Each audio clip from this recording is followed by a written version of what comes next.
Plusieurs manifestations ce matin contre la baisse annoncée des contrats aidés à Nantes, mais aussi à Quimper, où 1200 personnes se sont rassemblées place de la Résistance.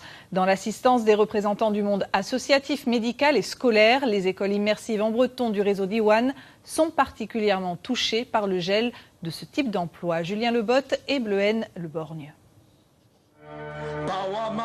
Des contrats aidés, il y en a plein dans les associations qui manifestaient ce matin à Quimper. Rien que dans le réseau des écoles en breton Diwan, 80 postes sont menacés à la rentrée. Parmi eux, celui de Katie, une assistante maternelle qui se retrouve carrément au chômage. À ce moment, je suis sans travail. J'ai appris, ça fait quelques jours, que mon contrat aidé ne va pas être renouvelé. Ça me met dans la galère. J'étais prête, l'école était prête pour me prendre pour cette année.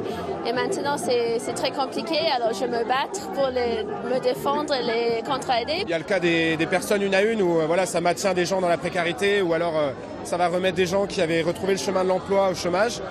Donc, mais après, voilà, bien sûr, il y a le fonctionnement propre des écoles qui est mis en danger.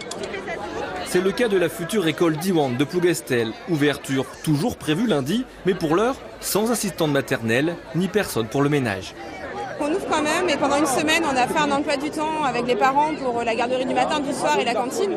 Mais c'est juste parce que voilà, cette semaine, il y a des parents en vacances. La semaine d'après, c'est déjà plus le cas. Donc, pour l'instant, on est ouvert jusqu'à vendredi prochain.